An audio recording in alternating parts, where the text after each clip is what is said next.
Hi everybody, this is Jeremiah here with another video on PCI-DSS requirements. This is requirement number 3, protect stored cardholder data. Protection methods such as encryption, truncation, masking, and hashing are critical components of cardholder data protection. If an intruder circumvents other security controls and gains access to the encrypted data without the proper cryptographic keys, the data is unreadable and unusable to that person. Other effective methods of protecting stored data should also be considered as potential risk mitigation opportunities. For example, methods for minimizing risk include not storing cardholder data unless absolutely necessary, truncating cardholder data in if full PAN or what does it stand for? I'm sorry. Payment account number is not needed, and not sending unprotected PANs using end user messaging technology such as email and instant messaging. Please refer to PCI-DSS and PA-DSS glossary of terms, abbreviations, and acronyms for definitions of strong cryptography and other PCI-DSS terms. Requirement 3-1. Keep cardholder data storage to a minimum by implementing data retention and disposable policies, procedures, and processes that include at least the following for all cardholder data storage. Limiting data storage amount and retention time to that which is required for legal, regulatory, and or business requirements. Specific retention requirements for cardholder data. Processes for secure deletion of data when no longer needed. A quarterly process for identifying and securely deleting stored cardholder data that exceeds defined retention. So again, formal data retention policies need to identify what data needs to be retained, where it's going to reside, and make sure that it can be securely destroyed or deleted as soon as it's no longer needed. And then, of course, these are some of the details that were in there. Okay, 3.2. Do not store sensitive authentication data after authorization, even if it's encrypted. If the sensitive authentication data is received, render all of that data unrecoverable upon completion of the authorization process. It's permissible for issuers and companies that support issuing services to store sensitive authentication data if there is a business justification and the data is stored securely. Sensitive authentication data includes the data as cited in the following requirements 3.2.1 through 3.2.3. So in the authorization process, you do not want to after the authorization is complete, you do not want to store any of that data. It's against the compliance requirements for you to go ahead and store that data. So if you were to pay something, unless it was an auto pay feature, even then they should not be able to store the CVV card or the CVC card in the back. It's just against the compliance regulations. That code, by the way, is just a way for the company to know whether or not you have the card on hand with you, or if it's some kind of electronic payment where the card is not necessarily in the cardholder's possession. 3.2.1.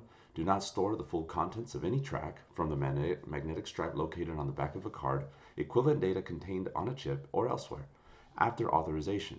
This data is alternatively called full track 1, track 2, and magnetic stripe data. A note is that in the normal course of business, the following data elements from the magnetic stripe may need to be retained, and that includes the cardholder's name, the primary account number or PAN, expiration date, and the service code. To minimize the risk, store only these data elements as needed for business. Kind of self-explanatory. Don't store any of those contents or data from the track, magnetic stripe track. 3.2.2. Do not store the card verification code or value, 3-digit or 4-digit number printed on the front or back of a payment card used to verify card not present transactions after authorization.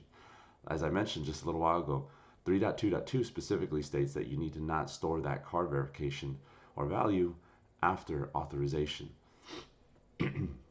Otherwise, out of compliance. 3.2.3. Do not store the personal identification number or PIN or the encrypted PIN block after authorization. PIN numbers obviously should not be stored by anybody. The only person who should know that PIN is you, the customer or the card holder. 3.3. I passed that. Mask the PAN when it's displayed to just the first 6 and the last 4 digits being the only numbers that are at maximum that can be displayed, so that only personnel with a legitimate business need can see more than the first 6 or last 4 digits of the PAN. So anybody else, only first 6 and last 4 they can see, unless somebody has a legitimate business requirement and need to see those full card numbers.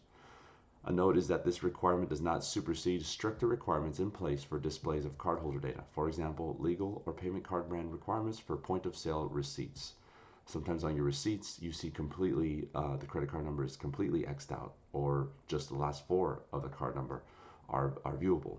And like it says, this doesn't supersede those requirements. Sometimes the legal or payment card brand requirements exceed in strictness what this requirement is asking of. 3.4 Render PAN unreadable anywhere it is stored, including on portable digital media, backup media, and in logs, by using any of the following approaches. One-way hashes based on strong cryptography. The hash must be of the entire PAN. Truncation. Hashing cannot be used to replace the truncated segment of a PAN. Index tokens and pads. Pads must be securely stored. And strong cryptography with associated key management processes and procedures. A note here is to say that it is relatively trivial for a malicious individual to reconstruct original PAN data if they have access to both the truncated and hashed version of a PAN. Where the hashed and truncated versions of the same PAN are present in an entity's environment, additional controls must be in place to ensure that the hashed and truncated versions cannot be correlated together to reconstruct the original PAN. Okay, for security purposes. I'm sure that's kind of self-explanatory, but if you have questions, you can always ask in the comments below, and I can go into more detail. 3.4.1 If disk encryption is used, rather than file or column level database encryption, logical access must be managed separately and independently of native operating system authentication and access control mechanisms. For example, by not using local user account databases or general network login credentials, you'll prevent this. Decryption keys must not be associated with user accounts. And this requirement applies in addition to all other PCI-DSS encryption and key management requirements. So for this requirement, like it says, if you're using disk encryption, the whole disk is being encrypted. Now there needs to be logical access separately, segregating these processes. So logically speaking, more towards the in the network, when you have IP addresses that are in one particular subnet and another in another subnet. So the example could, to help understand better, an analogy would just be 2 different departments in the same store. You have, clothing department, and then you have toys department. You don't want anything from either department to be able to kind of transfer over as far as data crucial to those individual departments, because then that would mean that encryption doesn't do anything, because you could just get into this system and easily cross over to the other one that may be encrypted on its own, but still has an open loophole to the other one. So because one is because they are not independent of each other, they are now both vulnerable. So if that doesn't make sense, again, make a comment. I can reference it. 3.5 Document and implement procedures to protect keys used to secure stored cardholder data against disclosure and misuse. This requirement applies to keys used to encrypt stored cardholder data and also applies to key encrypting keys used to protect data encrypting keys. Such key encrypting keys must be at least as strong as the data encrypting key. Now, that is kind of a mouthful and a little confusing if you don't really pay attention to what it's saying. So whenever data is being transferred over, it needs to be encrypted, right? That data is encrypted. And there's a key to encrypt that data. That's the data encrypting key, right? You have Bob over here and Alice over here. And Alice goes ahead and encrypts with a data encrypting key so it can be sent over. The part that's talking about a key encrypting key is like another layer of security and encryption for the key that's being used to encrypt this data itself. So it's like, before we go ahead and use the key to encrypt this data and send it over, we're also going to encrypt the key itself. Does that make sense? If you had, let's say the key was number 45, and you were going to try to encrypt the data with the key 45. Well, before we use the key 45, we're going to encrypt the key of 45 and make it 4589. And now we use 4589 as the encrypted key to then encrypt the data and then send it over. And that's, it sounds really confusing, but it makes a lot of sense when you kind of think of it that way, because now you have the two phrases that you saw there, key encrypting key and data encrypting key, and how it makes a little bit more sense. The encryption that is used, strong encryption, that's what it's saying, that the key encrypting key must be at least as strong as the data encrypting key. So if we use encryption or cryptography that is AES 256, for example, we're not going to encrypt the key that we use in the beginning with 256 and then encrypt the data encrypting key with like 128, AES 128. That wouldn't make any sense, because the latter is more susceptible to cracking than the former. So they got to match, so that way the encryption can be as strong as it possibly can. Questions or comments in the video below, or in the section below. 3.5.1 Additional requirement for service providers only. Maintain a documented description of the cryptographic architecture that includes details of all algorithms, protocols, and keys used for the protection of cardholder data, including key strength and expiration date, a description of the key usage for each key, an inventory of any HSMs, or I think it's host security modules, and other SEDs used for key management. SED, I think, is also a security control mechanism, or it's a key security module, security, credit, detail. All that matters is that you have an inventory for this requirement of all of the algorithms, all the protocols, all the keys, and a description of what each one does. It's pretty much just a database of information, so people don't get, it's like a password manager almost, but with descriptions and a little bit more detailed. Okay, 3.5.2, restrict access to cryptographic keys to the fewest number of custodians necessary. There should be very few people who have access to cryptographic keys. This will reduce the potential for rendering any cardholder data visible by unauthorized parties, and usually only use those who have key custodian responsibilities. So just decrease the number of custodians that you have, and you should be good. Restrict it only to the people who absolutely need to have it, and you will be meeting this requirement by far. 3.5.3, oops, there you go. Okay, 3.5.3, store secret and private keys used to encrypt, decrypt cardholder data in one or more of the following forms at all times. Encrypted with a key encrypting key that is at least as strong as the data encrypting key. We talked about that earlier, and that is stored separately from the data encrypting key. Very important too. You don't want them stored in the same place. Within a secure cryptographic device, such as a hardware, host, security module, HSM, or PTS approved point of interaction device, as at least 2 full-length key components or key shares in accordance with an industry accepted method. So again, store that secret and private key used to encrypt or decrypt that data in one or more of the following forms at all times. You need to have at least 2 full-length key components or key shares in accordance with an industry accepted method, referring to the stronger cryptography that you need to refer to the PCI-DSS glossary to find out what that strong cryptography really means. A note is that it's not required that public keys be stored in one of these forms. It's just simply a guideline, and as long as it meets the requirement based off of these, in these forms, at least one of them, for storing them, then you should be good to go. And of course, that note with regard to public keys, that's not necessary to store it in one of these forms. You can, and that might be smart, but really it's more for the private keys. 3.5.4, store cryptographic keys in the fewest possible locations. Just kind of reiterating the same point. 3.6, fully document and implement all key management processes and procedures for cryptographic keys used for encryption for cardholder data, including the following: And 3.6.1, 3.6.2, 3.6.3, those are going to be the following it's referencing. But before I go into that, this note states that numerous industry standards for key management are available from various resources, including NIST, which can be found at http ://csrc.nist.gov.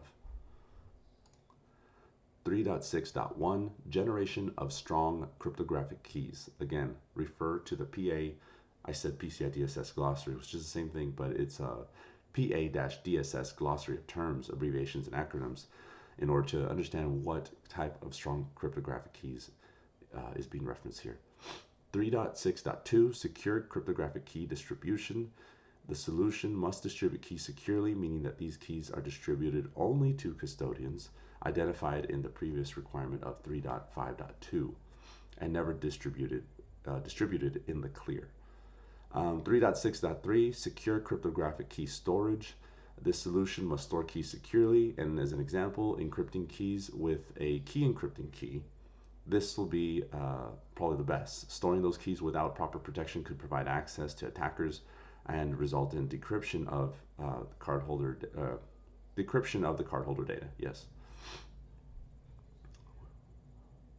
3.6.4 Cryptographic key changes for keys that have reached the end of their crypto period, for example, after a defined period of time has passed and or after a certain amount of ciphertext has been produced by a given key, as defined by the Association of Application Vendor or key owner, and based on industry best practices and guidelines, for example, NIST Special Publication 800-57. So a crypto period is that time span during which a particular cryptographic key can be used for its defined purpose.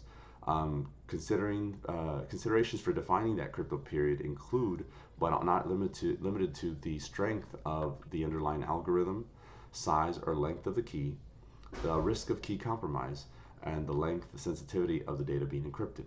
So when you look at AES 256, AES is the algorithm used, but the size and length of the key is the 256. And that's why when we say AES 128, AES 256, you can easily tell by the number that 256 is going to be stronger encryption than 128. When it comes to the next one, 3.6.5, retirement or replacement. Example, archiving, destruction, and or revocation of keys are deemed necessary when the integrity of the key has been weakened.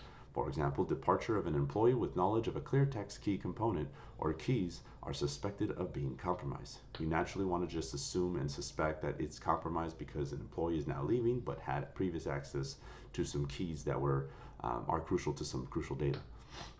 If retired or replaced cryptographic keys need to be retained, these keys must be securely archived by using a key encryption key. And archived cryptographic keys should only be used for decryption verification purposes. Moving on to 3.6.6, if manual clear text cryptographic key management operations are used, these operations must be managed using split knowledge and dual control. An example would be manual key management operations, including but not limited to key generation, transmission, loading, storage, and destruction. So split knowledge and dual control keys are used to eliminate the possibility of one person having access to the whole key. If you think back to any of those old war movies where there's two guys with two different keys, ready, looking at each other and trying to enter the key and twist it at the exact same time, this is kind of the idea. You have not one person able to do it on their own. Notice that the places where they put the keys, usually they're not right next to each other, they're far apart, meaning that no one person could just stretch out their arms and do it all at the same time, turn the key and press a button to launch a missile or warhead, right? That's what the older war movies usually use. But that's the exact idea here, split knowledge and dual control of keys. 3.6.7 states prevention of unauthorized substitution of cryptographic keys. And the way you do that is by, well, there's a lot of different ways that you can do it. You got to verify that key management procedures specify processes to prevent this, but interview the personnel in order to make sure that it's totally possible. You know what? That was a really bad description.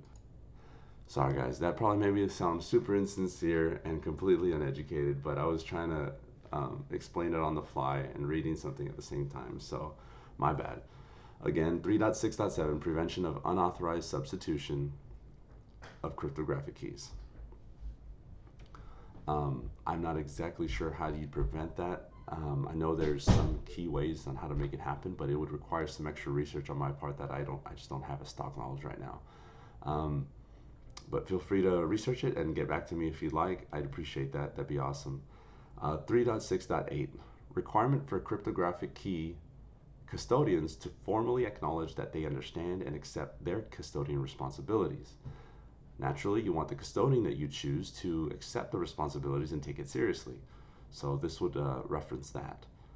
Requirement 3.7, whoops, ensure that security policies and operational procedures for protecting stored cardholder data are documented, in use, and known to all affected parties. These personnel need to be aware of and following security policies and documenting those operational procedures just so they can manage the secure storage of that cardholder data on a continuous basis.